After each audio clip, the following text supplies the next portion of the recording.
अर्पिता, आपने तमाम समाजवादी पार्टी के दिग्गजों से बात करी, जिसमें शिवपाल यादव अहम तौर पर देखे जा सकते हैं। एक वक्त ऐसा था जब शिवपाल यादव बेहद नाराज थे अपने भाई से, अपने भतीजे से। अब सब कुछ ठीक हो गया है, अब मेल मिलाप भी हो गया है, साथ चुनाव भी लड़ रहे हैं। लेकिन उम्मीदें किस तरह की हैं? क्योंकि जब बस में अखिलेश यादव इंटरव्यू दे रहे थे तो कई लोगों ने निशाना साधा और ये कहा कि शिवपाल यादव को सीट तक नहीं दी।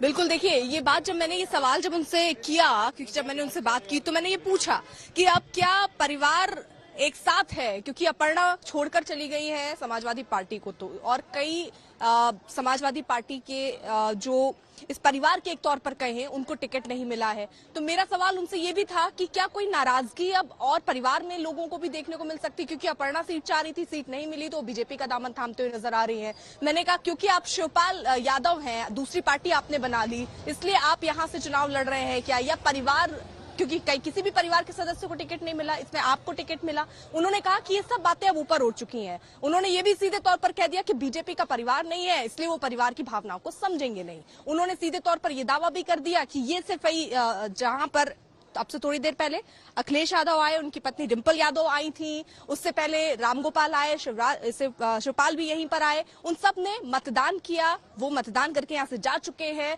लेकिन ये जो यशवंत नगर सीट है जिसके अंदर ही एसएफआई आता है, वो सीट पर कब्जा एक तरीके से कहे तो अभी तक शिवपाल यादव का ही रहा है। और एक बार फिर से वो ये दावा कर रहे हैं कि इस बार जो चुनाव हो रहा है उसमें भी वो 1 लाख वोटों से जीतने वाले हैं। ये दावा जब उनसे हमने खास बातचीत की तो उन्होंने इस बात को एक बार फिर से दोहराया। जल्दी से जरा आपको बूथ की तस्वीरें दिखा दें।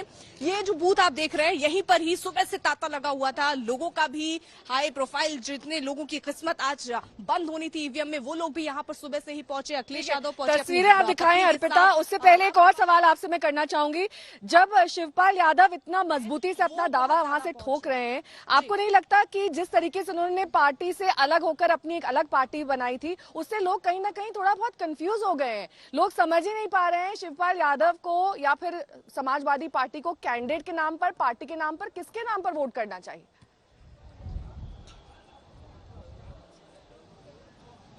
लेकिन नेहा देखिए, यहाँ पर मैंने एक चीज और देखी, जिन लोगों से अगर आप बात कीजिए, जो स्थानीय लोग हैं, वो इस बात से उन्हें कोई फर्क नहीं पड़ता कि शिवपाल ने अपनी पार्टी बना ली तो क्या ये परिवार अलग हो गए। वो जो बंटने वाली बात है वो यहां से हुई नहीं। और ये बात अखिलेश भी समझ रहे थे कि शिवपाल के अगेंस्ट वो किसी को उतारते हैं तो जो शिवपाल के हार्डकोर जो उनके फैंस हैं या जो उनको फॉलो करते हैं या जो उनको वोट करते हैं, वो उनको ही वोट करेंगे। इसलिए ही शायद ये साथ वापस से कायम हुआ है। लेकिन यहाँ आम लोगों की नजर में शिवपाल यादव एक ऐसा परिवार का सदस्य, ऐसे एक ऐसा चेहरा जिस पर वो उतना ही भरोसा कर रहे हैं जितना मुलायम सिंह यादव पर कर रहे थे। तो इसका कोई यहाँ फर्क पड़ने वाला नहीं था। लोगों में कोई कंफ्यूजन इस लिहाज से नहीं था, चाहे परिवार में फूट हो ना हो।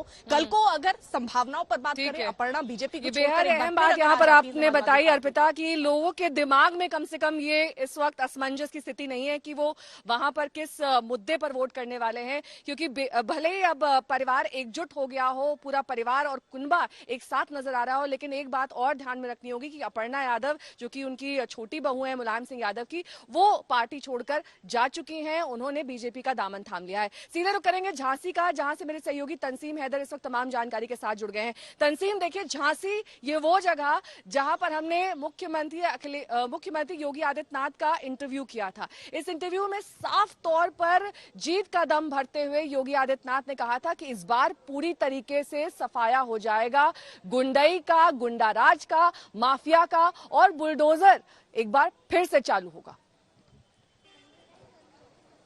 जी नेहा, ये वो सरजमीन है जिसे कहा गया कि बुंदेले हर बोलों के मुंह, हमने सुनी कहानी थी खूब लड़ी मर्दानी, वो तो झांसी वाली रानी थी। ये झांसी है।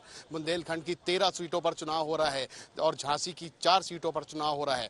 ये 4 की 4 सीटें फिलहाल इस पे बीजेपी काबिज है। यही वजह है कि जो मुख्यमंत्री यहाँ जब आए, उन्होंने इंटरव्यू दिया तो उन्होंने ये बात बहुत उसके ठोक के बोली कि अब सफाया होने वाला है। लेकिन इस सफाया कैसे होना है, किसका होना है, ये अब जाहिर सी बात है कि कोई नेता मतदाता नहीं तय कर रहा है, ये जो मतदाता हैं हमारे पीछे आप देख सकते हैं जो पोलिंग बूथ हैं, ये मतदाता तय करेंगे कि किसकी सरकार बनानी है, किसे वोट देना है, किसे जिताना है। लेकिन जहां तक झांसी की बात करें, झांसी में अभी के वक्त तक 23% से ज्यादा मतदान हो चुका है और झांसी का रिकॉर्ड रहा है, आपको बता दूं कि 48% से ज्यादा मतदान नहीं हुआ। तो इस बार ऐसा माना जा रहा है कि मतदान का जो प्रतिशत है वो थोड़ा यहाँ पे बढ़ेगा।